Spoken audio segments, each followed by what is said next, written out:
Yeah.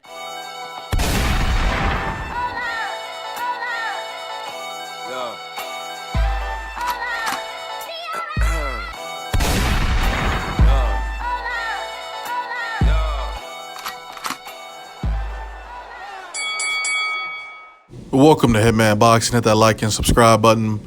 So there were rumors earlier this week that Kell Brook was going to retire from the sport of boxing at the age of 33. Kell Brook went to Twitter today and mentioned that he has no plans on retiring and that he'd like to fight for the WBO welterweight championship. So he wants to fight with Terence Crawford. I'm going to read off his statement real quick. Just wanted to address some speculation circulating around about my retirement. Not sure where these reports have surfaced from, but I have not retired. I've had some time away from the ring, but me and my team have been proactively looking to secure them big fights.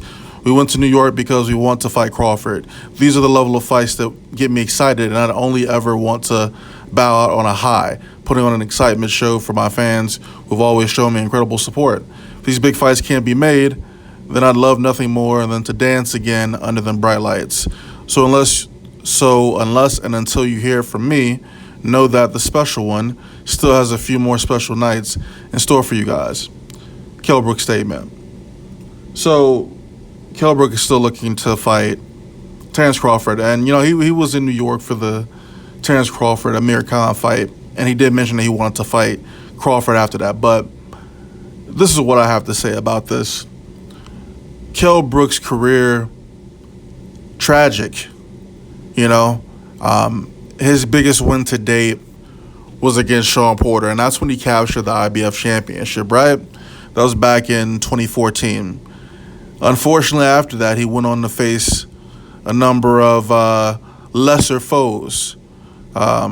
Frankie Gavin, Kevin Bizier.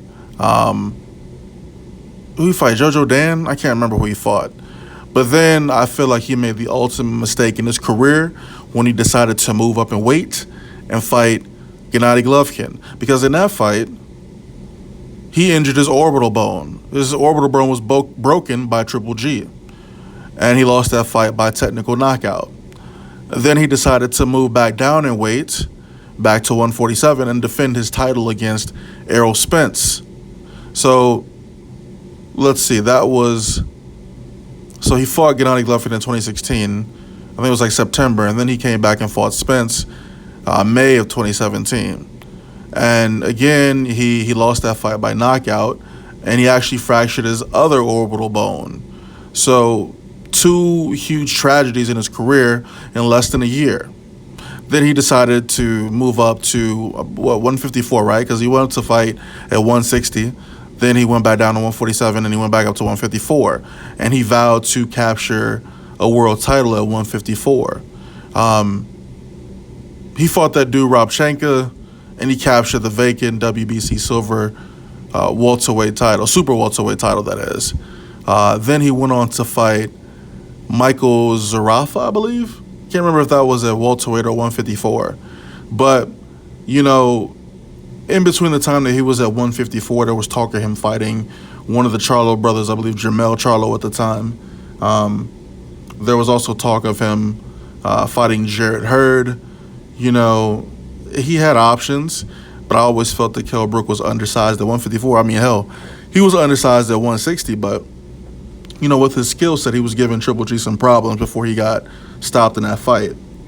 I always felt like Kell Brook should have just stayed at 147. And, to this day, I'll say that Kell Brook's biggest career mistake was going up to fight Triple G. That was the biggest mistake of his career because his career just went on a downward spiral after that. So now he's chasing this fight with Amir Khan. He's been chasing that fight for years. And we all know Amir Khan doesn't want that fight. He's going to be chasing Terence Crawford. And that could very well be his last fight if he fights Terence Crawford. But pre-Triple G loss, a lot of people felt Kell Brook was the best welterweight in the division. And, I made these videos about Kell Brook and Errol Spence. And obviously, I was supporting Errol Spence over Kell Brook. And I ended up being right about that. I felt he was going to beat Kell Brook. But we'll never really know how Kell Brook would have performed had he not fought Triple G. You know what I'm saying? Like, that's what we were deprived of. So again, Kell Brook made the biggest career mistake of his life by fighting Triple G and getting his orbital bone broken, and then got his other orbital bone broken, by Spence, man. So, you want to go and fight Terence Crawford, that's cool, but you're not going to beat Terence Crawford, and you're not going to get the fight with Amir Khan. So, what are you really doing? Truth be told, and we had Kell Brook's career mapped out from the beginning. He was the IBF champion. He had a chance to fight against who was that? Jesse Vargas when he had the WBO belt, but his pride didn't let him take on that fight to become a unified champion. So that was on him. His career could have been totally different had he took that fight with Jesse Vargas. Jesse Vargas wanted too much money. I feel like he could have beat Jesse Vargas, especially since that fight was going to be in the UK. Like, you would have beat Jesse Vargas. Easy work, But, hey, Eddie Hearn's baby boy decided to be great or try to be great. And you see what happens when you try to be great. Sometimes you get knocked down on your ass. Hitman Boxing. Kell Brook. Terence Crawford, it's a good fight, but at this stage in Kell Brook's career, I don't think he beats Terence Crawford. I'm out.